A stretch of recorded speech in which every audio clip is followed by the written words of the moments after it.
Hello students, today we will learn what is value added tax. So value added tax was introduced in India in 2005 which replaced general sales tax laws by new value added tax in all states and union territories of India except Andaman and Nicobar Islands.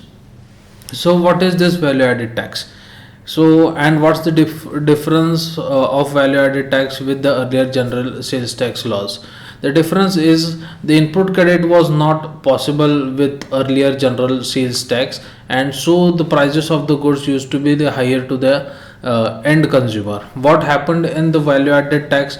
The tax was only added on the value which was added on particular good at each step of its supply chain, from manufacturer to the dealer, and the dealer to the retailer, and retailer to the customer. So how much value was added at each step, that much only the tax was increased and there was no cascading effect in value added tax, and input credit was available to be set off on the output tax. So the pricing of the goods was reduced as compared to the sales tax. So let's see some important points about value added tax.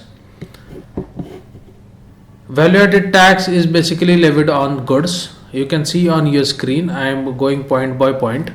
So it is only applicable on local sales and purchases. That means intra-state transactions. State के अंदर ही अंदर होने वाले purchase and sales tax, sales transaction पे value added tax levy होता है. It is administered by the state government. हर एक स्टेट की individual government value added tax को एडमिनिस्टर करती है. फॉर एग्जांपल महाराष्ट्र की गवर्नमेंट महाराष्ट्र का वैल्यू एडेड टैक्स एडमिनिस्टर करेगी. गुजरात की स्टेट गवर्नमेंट गुजरात का वैल्यू एडेड टैक्स एडमिनिस्टर करेगी. Revenues coming from value added tax goes to the state government.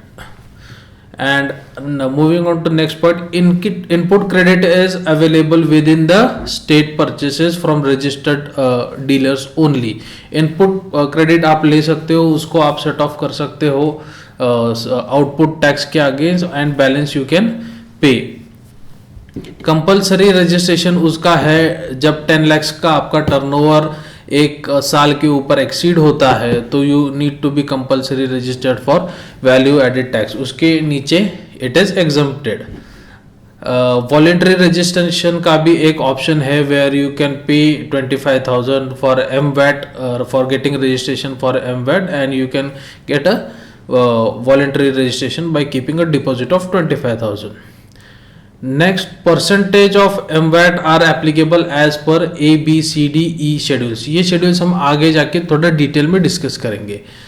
Composition scheme is available for MVAT for small dealers. Composition scheme का मतलब है जिनका turnover 50 lakhs के नीचे है, स्मॉल रिटेलर्स है, रेस्टोरेंट्स ओनर है या वर्क्स कॉन्ट्रैक्टर है, इनके लिए ये कंपोजिशन स्कीम अवेलेबल है. जिनको रेगुलर अकाउंटिंग करना पॉसिबल नहीं है, वो इतना एक्सपेंस बेयर नहीं कर सकते, उसको जो टोटल सेल्स के ऊपर वो एक पर्टिकुलर परसेंटेज डिसाइडेड है, फॉर एग्जांपल 1%, वो उनको टोटल सेल्स टर्नओवर पे उनको भरना है. सो that is a composition scheme.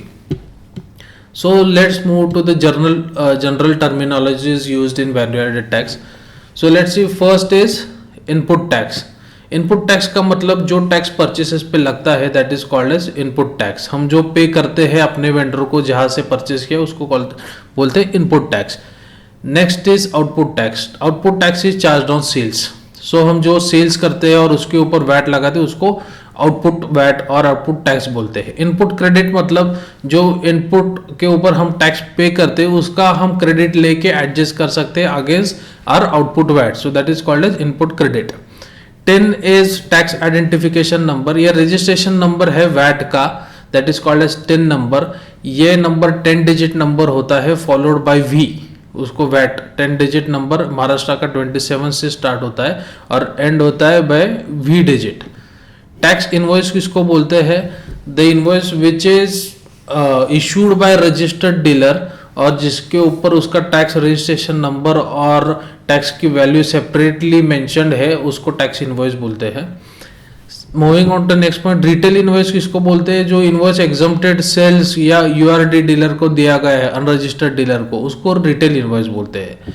Registered dealer is called as the person who has been voluntary or compulsory registered for VAT. जो registered है, जिसके पास टिन नंबर है, उसको registered dealer बोलते हैं. अनरजिस्टर्ड डीलर, यूआरडी डीलर जिसको बोलते हैं जिसने वैट के लिए रजिस्ट्रेशन नहीं किया है. परचेज टैक्स, ये भी सेम ही टर्म है इनपुट टैक्स के लिए. दैट इनपुट टैक्स और परचेज टैक्स ये सिमिलर टर्म्स है. नाउ वी विल डिस्कस एमवैट के रेट्स के शेड्यूल्स क्या है. तो महाराष्ट्र वैल्यू एडेड टैक्स ने कोई शेड्यूल्स पब्लिश किए हैं ABCDE. उसमें कुछ गुड्स मेंशन्ड है, उसके हिसाब से उसका परसेंटेज उसको लगता है. तो शेड्यूल ए में गुड्स लिस्टेड है, उन पे वैल्यू एडेड टैक्स नील है, उस पे लगता नहीं है tax. So that are some goods related to the agriculture, और वैसे टाइप के गुड्स उनको टैक्स नील है. बी टाइप के शेड्यूल में गुड्स ऐसे हैं जिनको 1% और 1.1% लगता है.